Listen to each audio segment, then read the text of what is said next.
É isso, sejam todos bem-vindos a mais um vídeo do canal com mais informações do Palmeiras, que venceu o Ceará por 2-1 e continua muito vivo pelo título do Campeonato Brasileiro. E nós vamos acompanhar os melhores momentos desse jogo com os nossos amigos da ESPN Brasil. Então, se você gosta do conteúdo do Palmeiras, já vai se inscrevendo no nosso canal e também deixando seu like para ajudar o canal a crescer e a gente trazer mais conteúdos do Verdão aqui para você. Coloca aí também nos comentários se você gostou da atuação do Palmeiras em campo. Sem mais delongas, bora pro vídeo. Vamos lá. A hora agora, fã de esportes, equipe F no ar, para falar da vitória de virada Palmeiras 2-1 contra o Ceará. O Ceará venceu o Cruzeiro fora, empatou com o Flamengo e estava ganhando do Palmeiras. Aí veio a virada 2-1. Enquanto a gente verá melhores momentos e tudo mais, eu começo esse debate com o Zinho. O Tetra tá chegando para falar. E a vitória do Verdão de virada. Zinho, até começar a virada, do meu lado na redação tinha um palmeirense preocupado, falando, acabou a paz, sabe? A coisa não tá fácil, mas rolou a virada. De fato, até começar a virada, tava um jogo bem enroscado pro Palmeiras. Quero te ouvir, Tetra. Mas é bem ainda reflexo do que aconteceu na decisão, né, da Copa do Brasil. No meio de semana, toda a pressão, as vaias, né, principalmente da torcida organizada, direcionada muito para a Leila, para o Abel, e depois também para o time, é claro. Como foi a derrota, né, ainda mais no clássico, na rivalidade que tem. Todos nós sabíamos que hoje era aquele jogo que tinha os olhares era como vai ser o comportamento da torcida organizada, como vai ser o comportamento dos jogadores, como é que vai ser o poder de reação.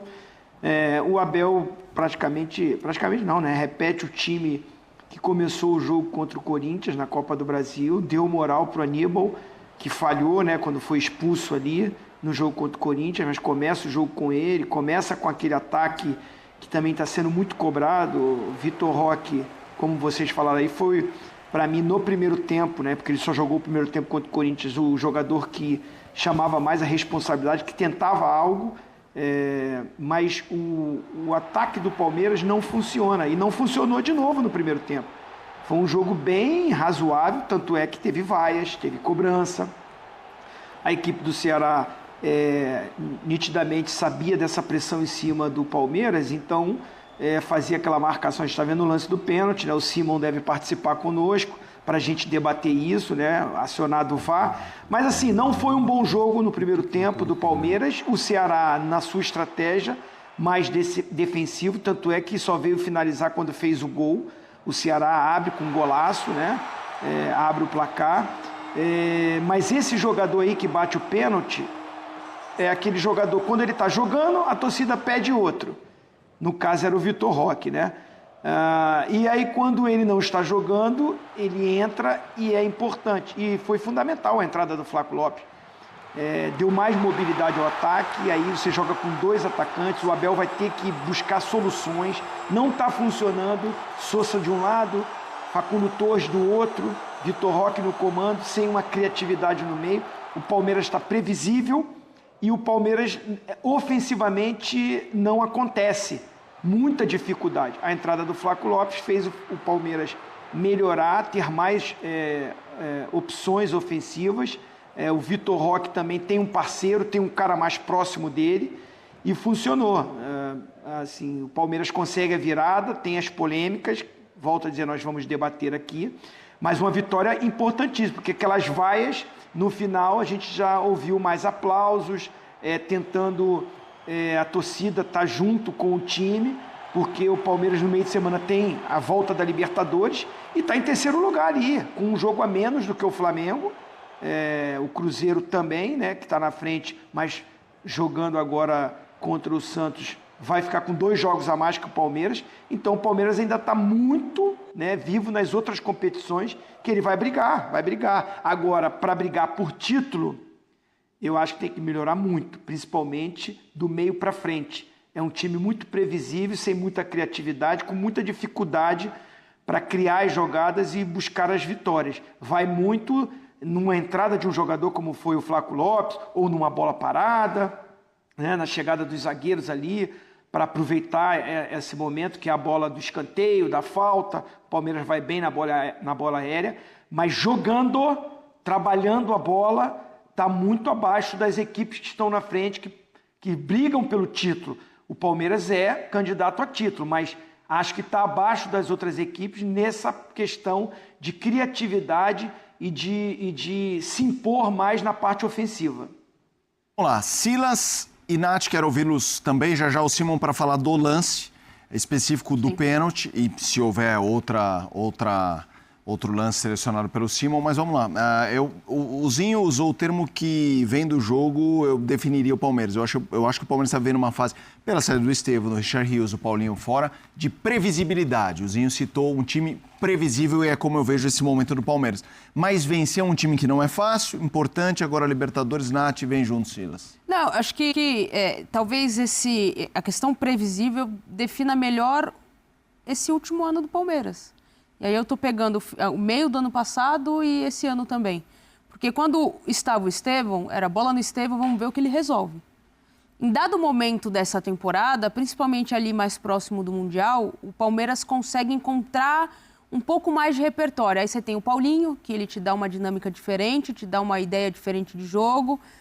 O próprio Estevão ainda quando continuava, o Maurício jogando e atuando muito bem, mas mais próximo dos atacantes, então era uma dinâmica diferente.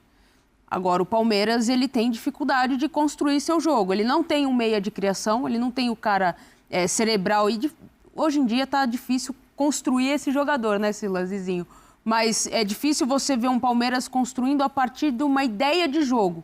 Ideia de jogo no sentido de você ter um meio-campista que vai distribuir, vai acelerar, desacelerar o jogo. O Palmeiras, ele joga muito, tenta jogar muito pelos lados de campo, é um time que utiliza muito essa alternativa pela falta de um camisa 10, de um cara mais cerebral, de um cara que consiga dar passe para quebrar a linha de marcação, do cara que consiga construir o jogo e colocar os jogadores de frente em condição. Era o Vitor Roque muitas vezes saindo da posição entre os dois zagueiros para buscar a bola, fazer um pivô ou tentar ele sozinho quebrar essas linhas de marcação do Ceará. Então, é um Palmeiras, sim, previsível, é um Palmeiras que hoje, olhando para o banco de reservas, tem algumas alternativas para o Abel tentar construir de uma outra forma. O Vitor Roque precisa de um companheiro mais próximo dele, não sei se vai ser o Flaco Lopes, talvez para ele jogar como um segundo atacante, aí sim, talvez as coisas acontecerem de uma forma um pouco mais fluida ali em relação ao ataque do Palmeiras, mas é um Abel que hoje ele precisa encontrar respostas. O resultado é importantíssimo, mas a partida não foi boa, não. Silas. Não, além do reflexo que o Zinho mencionou, da derrota para o Corinthians, agregado foram 3-0, né? Não foi 1-0 lá, empatou no Allianz Parque, não. 1-0, o Corinthians perde um pênalti, e aí depois no Allianz Parque, tudo bem, o Aníbal Moreno interferiu diretamente naquele resultado, mas o Palmeiras, ele sempre teve muita paciência. Teve paciência com o Zé Rafael, teve paciência quando põe o Danilo para volante, teve paciência com o Scarpa quando chega e não pode jogar, teve paciência com o Rafael Veiga. Sim. Hoje não tem Scarpa, não tem Rafael Veiga, porque não tá no Palmeiras, mas não está naquele momento brilhante que ele atravessou. Eu acho que depois da saída do Scarpa, o Rafael Veiga não conseguiu ser o mesmo jogador. E aí você mencionou, Felipe, a saída do Richard Rios. O Zinho falou que do meio para frente precisa melhorar, do meio para trás também, com a saída do Richard Rios e principalmente essa oscilação do Murilo Cerqueira, que machuca, fica fora. Sim. E aí o Piquerez machucou também, voltou, teve que usar o Vanderlan, que até foi bem lá no Mundial, quando precisou dele, mas assim... Que agora saiu. Precisa de paciência o Palmeiras, porque é a primeira vez que a Leila e a direção dá os reforços que o Abel sempre pediu e nunca teve. Uhum. Então ele sempre resolveu com a base, ele começou a Copa Libertadores com um time alternativo, e foi muito bem. Então, assim, o treinador sempre resolveu quando não tinha os jogadores que ele fala, saiu 4, então tem que entrar 4. E isso não aconteceu num primeiro momento. Agora, não. O Paulinho também, né? Eu acho que a razão do ataque não está também ainda assim, é porque o Paulinho ainda... eles não esperavam essa reincidência aí na lesão e vai ter que ficar fora novamente. Facundo Torres e o Sousa são bons jogadores, mas olha o Flamengo. O Flamengo fazia muito tempo que não ficava fora de um mata-mata contra o Atlético Mineiro. E até jogos normais de brasileiro. Perdeu no Maracanã ganhou lá em Belo Horizonte, mas caiu fora. É isso aí, galera, esse foi o nosso vídeo de hoje com mais uma vitória do time do Palmeiras para poder sair, né, toda a crise, toda a situação difícil que o Palmeiras está passando e quem sabe a torcida conseguir apoiar um pouco mais a equipe, já que tem sido bem conturbado essa eliminação do Palmeiras para o Corinthians na Copa do Brasil, mas lembrando que o Palmeiras está muito vivo no Brasileirão e também na Libertadores. Por mais que o jogo foi muito difícil, nós sabemos que o Ceará tem dado trabalho para muitas equipes, até mesmo o Cruzeiro que estava voando. O Ceará conseguiu dentro da casa do Cruzeiro levar a vitória, né? Isso mostra que é uma equipe muito bem qualificada. Então, por mais que esse jogo foi dentro de casa do Palmeiras, mas mostra que o Palmeiras está muito focado, com muita força, porque enfrentou uma equipe muito complicada e conseguiu vencer, né? Victor Roque, que conseguiu voltar a marcar gols e ajudar o time do Palmeiras, é um jogador também muito questionado, muito criticado, por mais que ele dá muito sangue dentro do jogo, ele correndo o tempo todo, mas o Victor Roque não estava conseguindo marcar gols e isso acaba sendo uma preocupação muito grande o time do Palmeiras. Mas agora nesse jogo ele conseguiu ser decisivo para essa vitória, né? Tanto o gol de pênalti do Lopes, né? Quanto também esse gol aí do Victor Roque para poder salvar. O Palmeiras ainda tomou um gol no final, mas foi anulado. Um gol ali com a linha muito ajustada, vai dar o que falar com certeza, né? Mas o Palmeiras também já foi prejudicado nessa linha e é muito complicado e todo mundo vai ficar sem saber se realmente estava impedido ou não. O que você achou dessa partida do Palmeiras? Está melhorando? Deixa aí sua opinião nos comentários, se inscreve no canal e deixa o like para ajudar o canal a crescer. E é isso, até o próximo vídeo. Valeu, fui!